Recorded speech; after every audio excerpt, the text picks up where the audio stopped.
नमस्कार दोस्तों, आप देख रहे हैं बियॉन्ड बॉर्डर्स और मैं हूं अनुज। बांग्लादेश पर भारत सरकार का तगड़ा एक्शन लगातार जारी है। जिन्हें लग रहा था कि कुछ नहीं किया जा रहा, कुछ नहीं हो रहा है, सरकार सो रही है, ये एपिसोड उन्हीं भाइयों के लिए है। और 200 रुपए में फर्जी आधार कार्ड बनवाकर रमेश, सुरेश, महेश के नाम पर जो जमाती इंटरनेट पर अफवाहें फैला रहे हैं, बांग्लादेश पर लोगों के गुस्से का गलत इस्तेमाल करने के प्रयास में है, लोगों को भड़का रहे हैं और सीरिया पर असद की सरकार ढहने के बाद से जश्न मनाते दिख रहे थे हमारे पिछले वीडियो में। बांग्लादेश पर इंदिरा गांधी का फर्जी पुराण बांच रहे हैं। कुछ बातें वीडियो के आखिरी हिस्से में उन भेदियों के लिए भी है।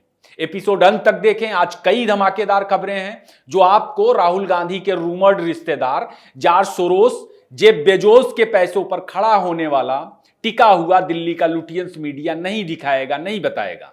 सीना ठोक कर कैपिटल टीवी आज बताने जा रहा है। वीडियो अंत तक देखें। बेहतर रीच के लिए इसे लाइक करें, शेयर करें और अपनी राय भी जरूर साझा करें। दोस्तों, जिन्हें लग रहा कि भारत बांग्लादेश के मसले पर कुछ नहीं कर रहा है, सरकार हाथों पर दही जमा कर बैठी है, वे गलत है। भारत की सरकार, भारत की एजेंसियां, भारत की तीनों सेनाएं, भारत का नागरिक समाज बहुत जिम्मेदारी से, तरीके से चीजों को हैंडल कर रहा है। और यह उसी का नतीजा है कि पहली बार बांग्लादेश में इस तरह की जो घटनाएं हुई, उसके बाद जो प्रतिक्रिया आई, सरकार हर रोज उस पर प्रतिक्रिया दे रही है। यह पहली बार है।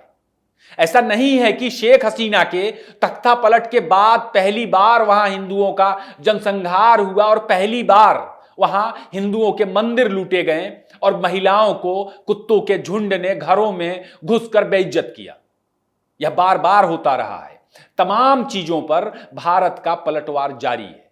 लेकिन कुछ चीजें जान लीजिए, जंग का मतलब सिर्फ सीमा पर गोली चलाना नहीं होता।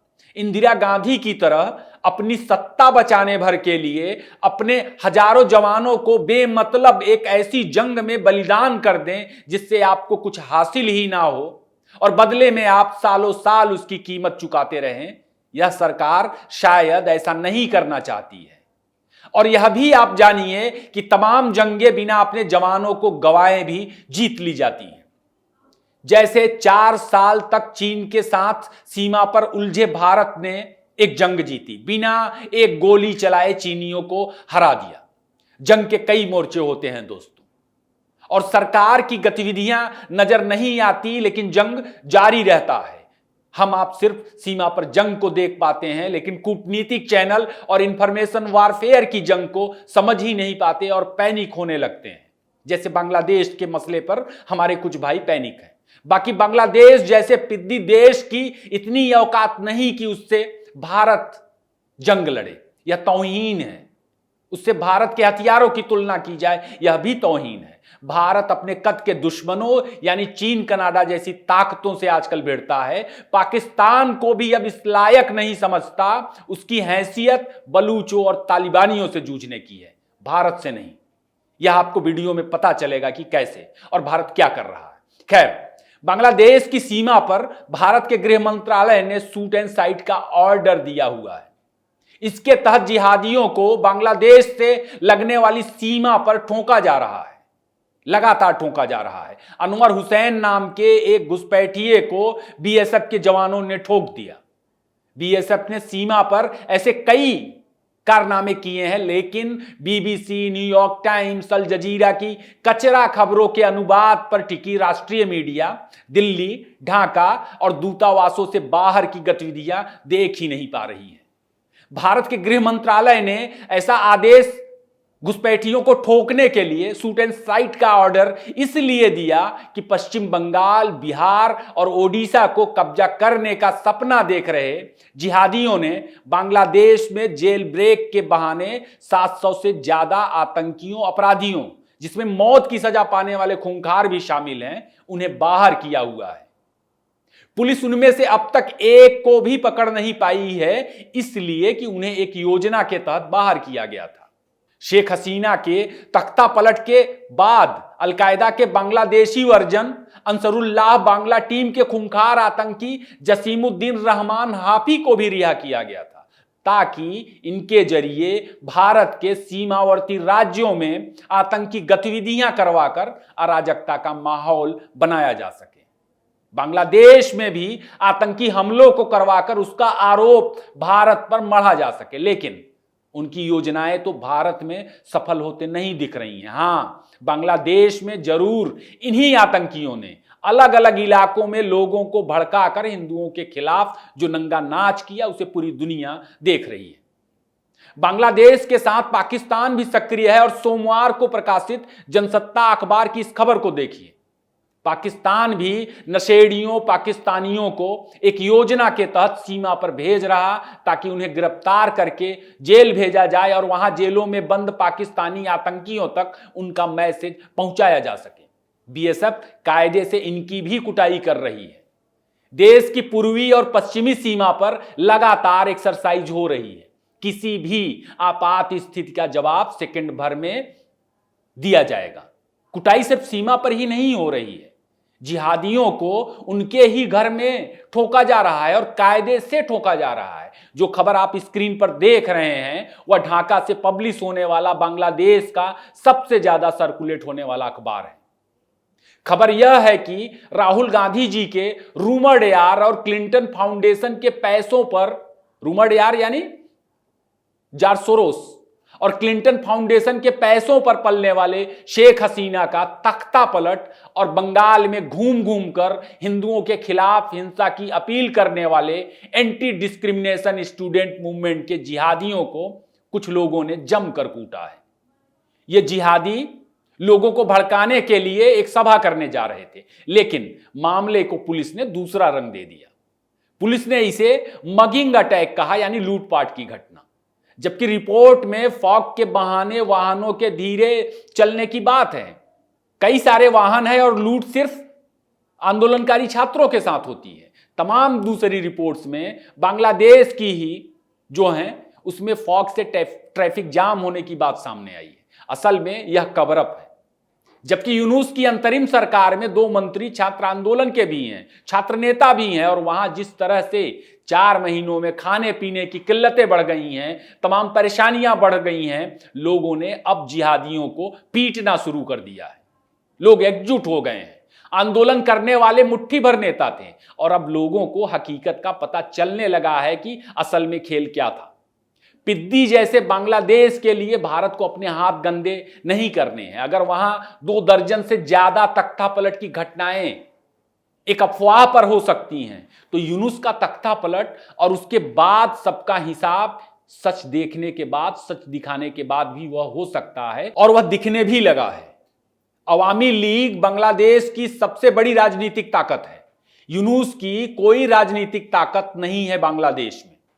शेख हसीना के खुलासों के बाद, एक पर एक उनके हमलों के बाद और सच से रूबरू होने के बाद लोग खड़े होने लगे हैं, और अब वहां का मीडिया भी आम बांग्लादेशी लोगों के दबाव में सच को छापने लगा है। यूनुस का पर्दाफाश हो रहा है। शेख हसीना के बाद बांग्लादेश की चरमरा चुकी अर्थव्यवस्था मीडिया के भी निशाने पर है।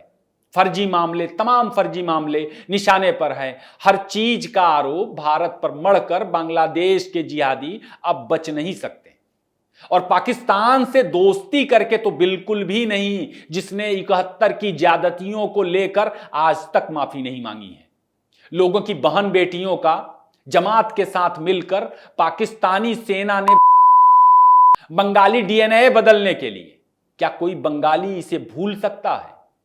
उधर म्यांमार की सीमा पर मुडगांव नाम के शहर पर अराकान सेना ने पूरा नियंत्रण कर लिया है। यह दूसरा बड़ा शहर है म्यांमार का। यह संगठन पहले ही कई इलाके जीत चुका है। अराकान आर्मी भी बांग्लादेशी जिहादियों का काल बन सकती है, जो यूनुस के लिए, डीप स्टेट के लिए बुरा सपना साबित हो सकता है। इन लोगों ने ही रोहिंग्या को मार मार के भगाया था। जिस तरह बांग्लादेश में बुद्धिस्ट को निशाना बनाया जा रहा हिंदुओं के साथ, उबाल म्यांमार में भी है।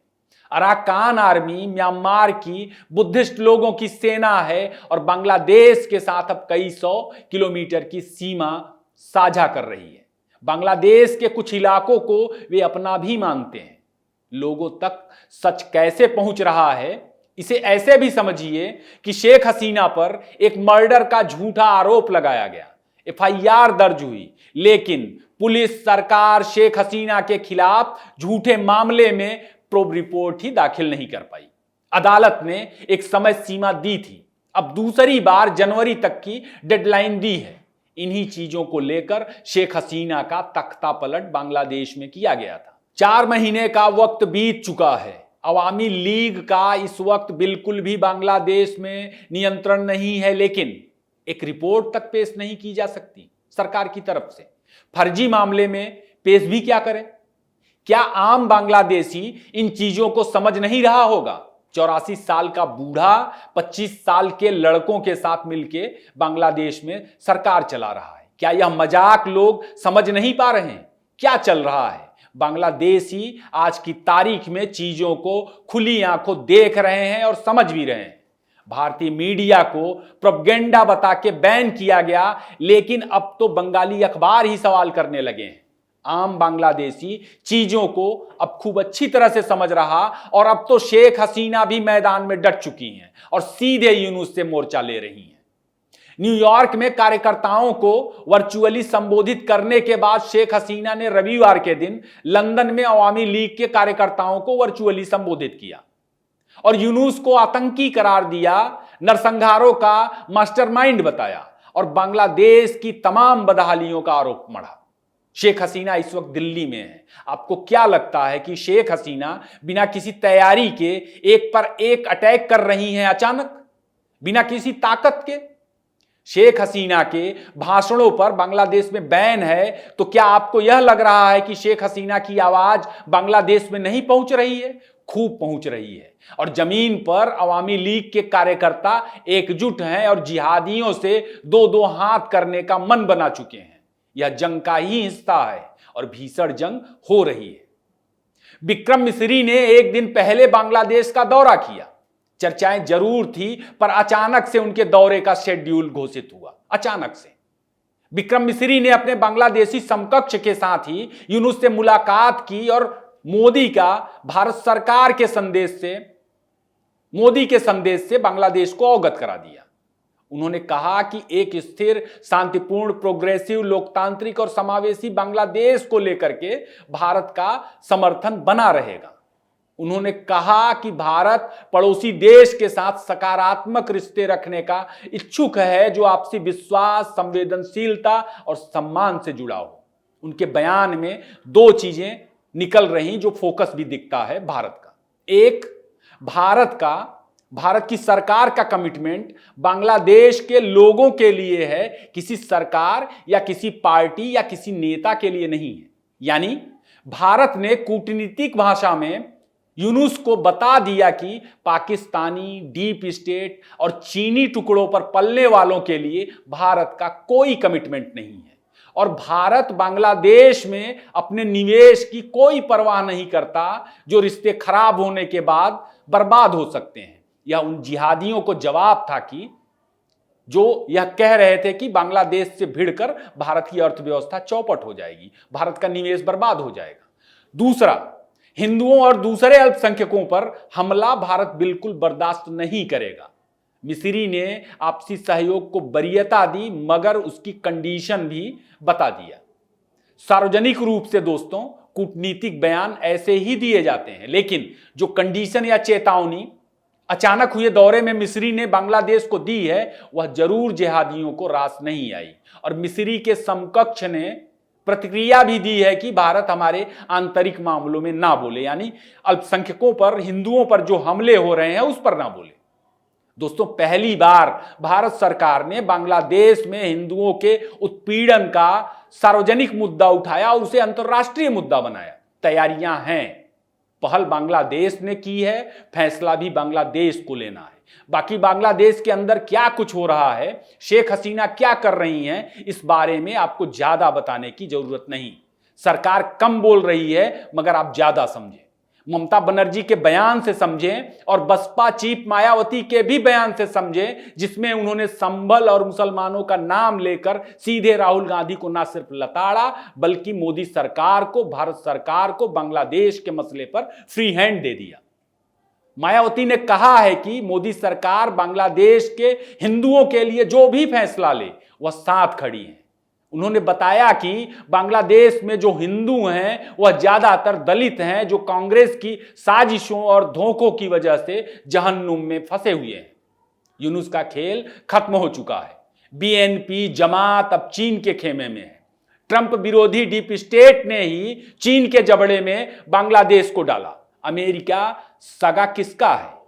लेकिन अमेरिका में ट्रंप की रिजिम में भी सरकार का हिस्सा बने रहने वाले लोग हैं और यह उसी का नतीजा है कि चीन की एंट्री के बाद वे अब चौकन्ना हो गए हैं और बांग्लादेश पर अमेरिका का बदला बदला रुख नजर आने लगा है। यूं ही यूनुस के लिए बांग्लादेश में आग लगाने वाले अमेरिका ने सार्वजनिक रूप से हिंदुओं के उत्पीड़न का सवाल नहीं उठाया था और रमेश, सुरेश, महेश के नाम पर सक्रिय भारत का फर्जी आधार कार्ड रखने वालों से गुजारिश है, इंदिरा गांधी का नाम लेकर अफवाह ना फैलाओ। कांग्रेस की सरकार होती तो ये कर देती, कांग्रेस की सरकार होती तो वो कर देती। यह बांग्लादेश के बहाने इस वक्त इंदिरा के कुकर्मों का ही नतीजा दिख रहा है, जिसे बांग्लादेशी हिंदू और भारत दशकों से भुगत रहा है। चुनाव जीतने के लिए इंदिरा गांधी ने पाकिस्तान बांटा था और जब इंटरनेट पर सुरेश, महेश, रमेश के नाम से सक्रिय जमात के अब्बा जी सपनों का पाकिस्तान टूटने के बाद कांग्रेस से नाराज हो गए, इंदिरा जी चुप बैठ गई बांग्लादेश के मसलों को लेकर। जंग तो इंदिरा ने जीता मगर वहां नैरेटिव पाकिस्तान के पास ही रहा हमेशा। बीएनपी जमात आतंकी संगठन वहां हमेशा जिंदा रहे। दबाव में इंदिरा ने मरने के लिए हिंदुओं को छोड़ दिया। हमारे 17,000 जवान शहीद हुए थे, हमारे संसाधन खर्च हुए थे, भारत को क्या मिला? डिस्क्रिप्शन में एक वीडियो है 71 की जंग को लेकर के, उसे देख लेना। इंदिरा की आयरन लेडी वाली छवि साबुन का झाग थी जिसका चूरन बेचकर भारत की भोली भाली जनता का वोट लिया गया और उसी वोट से उसका जीवन जहन्नुम बना दिया गया। बात करते हैं कांग्रेस की। पहले यह बताओ, पाकिस्तान जिन लोगों ने मांगा था, जिनके वोट से बना था, वो तो गए ही नहीं। यूपी बिहार के मुसलमानों के वोट से पाकिस्तान बना था।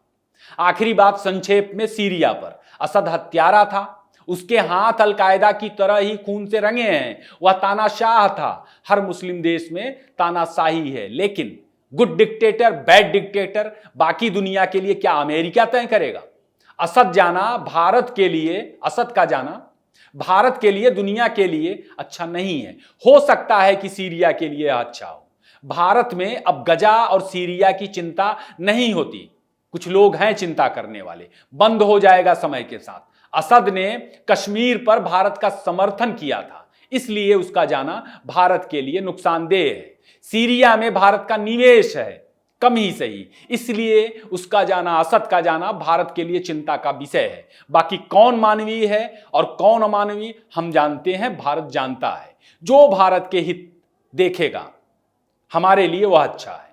वह पुतिन हो सकता है, वह असद भी हो सकता है और वह किम जोंग उन भी हो सकता है। भले अमेरिका या कोई पश्चिमी देश इसे पसंद करे या ना पसंद करे। याद रखिए, यह 2014 के बाद का भारत है। आज के लिए बस इतना ही। एपिसोड कैसा लगा जरूर बताएं, इसे लाइक करें, शेयर करें। फिर किसी नए टॉपिक पर बात होगी। तब तक कैपिटल टीवी के दूसरे प्रोग्राम्स को देखते रहें। आपने इतना समय दिया, आपका धन्यवाद।